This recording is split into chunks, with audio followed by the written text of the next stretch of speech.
পা ফোলা বা পেটের ফোলা ভাবকে গুরুত্ব না দিয়ে এড়িয়ে যান অনেকেই। সামান্য ঘটনা মনে করে এড়িয়ে যাওয়া ডেকে আনে বিপত্তি। চিকিৎসকেরা বলছেন এমন অনেক জটিল রোগ আছে যার প্রাথমিক লক্ষণ হলো পায়ের পাতা বা পেটের মধ্যে ফোলা ভাব দেখা দেওয়া। তাই সময় থাকতেই সচেতন হওয়া জরুরি। অনেক সময় খাবারের অভ্যাসের কারণে শরীরের ডিটক্সিফিকেশন প্রক্রিয়া ঠিকমতো হয় না, যে কারণে শরীরে প্রদাহের সমস্যা হয়। শরীরে অতিরিক্ত জল জমে। শরীরের কোষে এইভাবে জল জমে গেলে সেই অংশে অতিরিক্ত ফোলা ভাব অনুভূত হয়। মূলত পা, গোড়ালি, চোখের নিচের অংশেই জল বেশি জমে। কখনো কখনো ফুসফুস, পেট কিংবা হাঁটুতেও দেখা দেয় সমস্যা। ডাক্তারি পরিভাষায় এই অবস্থাকে বলা হয় ইডিমা। এই সমস্যা শুধুমাত্র বয়স্কদের ক্ষেত্রেই নয়, যে কোনো বয়সেই হতে পারে। একাধিক কারণে দেখা দিতে পারে ইডিমা।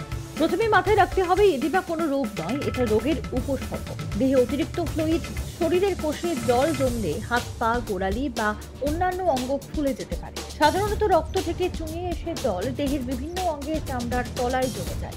সাধারণত অন্য কোনো রোগ বা ওষুধের প্রভাবে এই উপসর্গ দেখা দেয়, যার ফলে ওজন বেড়ে যাওয়া, ফুসফুসের কার্যক্ষমতা কমে যাওয়ার মতো সমস্যা দেখা দেয় শরীরে। দেখা দিতে পারে কিডনির সমস্যা, হৃদরোগ অর্থাৎ হার্ট ফেল পর্যন্ত হতে পারে। সাধারণত 60 বছরের বেশি বয়সী ব্যক্তিরা ইডিমায় আক্রান্ত হন বেশি।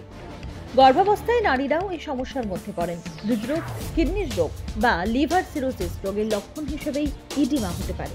এছাড়া অনেকক্ষণ একইভাবে বসে থাকলে, দীর্ঘদিন শয্যাশায়ী হলে এই সমস্যা দেখা দিতে পারে।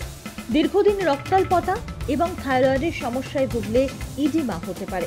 ডায়াবেটিস রোগীদের মধ্যেও এই রোগে আক্রান্ত হওয়ার প্রবণতা বেশি।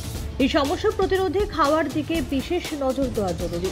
ইডিমা থাকলে রুটি তরকারির সঙ্গে ফল বা ওটসের সঙ্গে ফল খাওয়া এড়িয়ে চলতে হবে। পরিবর্তে খাবার খাওয়ার 2 ঘন্টা আগে বা পরে ফল খান। হাই প্রোটিন রেড মিট একেবারেই চলবে না।